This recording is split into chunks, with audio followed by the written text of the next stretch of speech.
প্রেম করবে না আমার সাথে? প্রেম করে ইলিশ মাছ সব ফ্রি দিয়ে দেবো। এসে একটু ফোনটা অফ করতো। এই জেলার করে জেলা কি বললি তুই?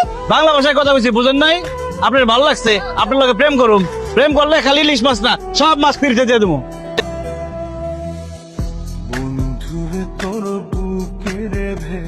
তুই আপনি এই জেলার করে জেলা, তুই কি ভাবছস এই স্যুট কোট পরলেই তুই ভদ্র মানুষ হয়ে যাবি? তোর কত বড় সাহস, তুই আমাকে বিয়ে করতে আমাদের বাড়ি পর্যন্ত চলে আসছস? Sweetie, how dare you! তোর কি মাথা খারাপ হয়ে গেছে? তুই পাঙাশ খান রুতন বাবাজিকে জাইলে কেন বলতেছিস? কারণ বাবা এরা জেলে। তোমার মতো এরকম ছোট লোক বংশের জাইলার কাছে আমার মেয়েকে কখনোই বিয়ে দেবো না। দাঁড়িয়ে আছো কেন? বেরিয়ে যাও, বেরিয়ে যাও বলছি। এই দোকান এখন বন্ধ করো, নাইলে আমি কিন্তু ভাঙা করে ফেলাম। আমার মাছের দোকান ভাঙবি কেন? আমার বিয়ার বয়স হয়ে গেছে, এখন আমার বিয়ে করতে হইব। এই মাছের ব্যবসা যতদিন থাকবো এতদিন আমি বিয়েও করতে পারবো না, সংসারও করতে পারবো না। তোর মতো একটা চাল চুলাহীন মাছের ব্যবসায়ীকে আমি জীবনেও বিয়ে করব না। সুইটি, আমরা মাছের ব্যবসায়ী ঠিক আছে, কিন্তু আমরা চাল চুলাহীন না।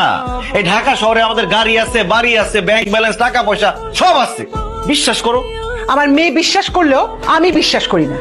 যারা মাছ বিক্রি করে তাদের ঢাকা শহরে বাড়ি গাড়ি থাকতে পারে, এটা আমি বিশ্বাস করি না। আন্টি, আমরা শুধু মাছ বিক্রি করি না, দেশের 70 থেকে 80টা আড়তের মধ্যে আমাদের সিট আছে। আমরা ঢাকা থেকে বিভিন্ন জায়গায় মাছ সাপ্লাই দিই, এমনকি বিদেশে রপ্তানিও করি। আমাদের বাপ দাদা মাছ বিক্রি করতো, এই জন্য এখনো আমরা বাজারে গিয়ে মাছ বিক্রি করি। আমরা যদি কাজ না করে সারা জীবন পায়ের পর পা তুলে বসে থাকি, তারপরও খাই আমাদের টাকা শেষ হবে। তোমরা মাছ ব্যবসা করে বাড়ি গাড়ি সব করে ফেলছো না? মিথ্যে কথা বলো, আমি তোমার কথা বিশ্বাস করি না। ঠিক আছে আন্টি আঙ্কেল, আপনারা শুধু একবার আমাদের বাড়িতে চলেন। আমাদের বাড়িতে যাওয়ার পরে যদি আমাদের বাড়ি আপনাদের পছন্দ না হয়, তাহলে সুইটির আমার কাছে বিয়ে দিয়েন না। আর আমিও কোনোদিন সুইটির বিয়ের কথা বলবো না। আপনারা প্লিজ একবারের জন্য হইলেও আমাদের বাড়িটা দেখেন। আমার সাথে আপনি এখন বাইরে যাবেন, মহল্লার আশেপাশের লোকজনদের জিজ্ঞেস করবো এই বাড়ি ঘর সবকিছু আপনাদের কিনা।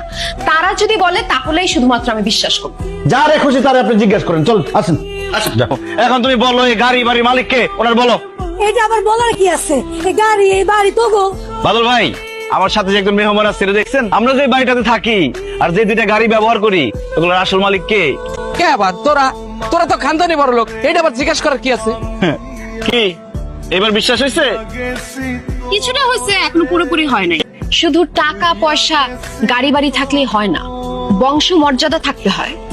সমাজে মাথা উঁচু করে বেঁচে থাকার জন্য যে পরিচয়টা দরকার সেটা আপনার নাই। আপনার আপনার বাবার টাকা থাকলেও সম্মান নাই। আপনার বাপ দাদার 14 গোষ্ঠী ছিল জেলে, আপনার যখন সন্তান জন্ম নিবে সেও তো হবে জেলে। কিন্তু আমি চাই না আমার সন্তান জেলে হোক। আশা করি ব্যাপারটা আপনি বুঝতে পেরেছেন। আমি থাকলে সমাজে মাথা উঁচা করে দাঁড়াইতে পারবি না। আমার এখানে থাকা কি কামড়ে আমি তোর জীবন থেকে চলে যেতেছি।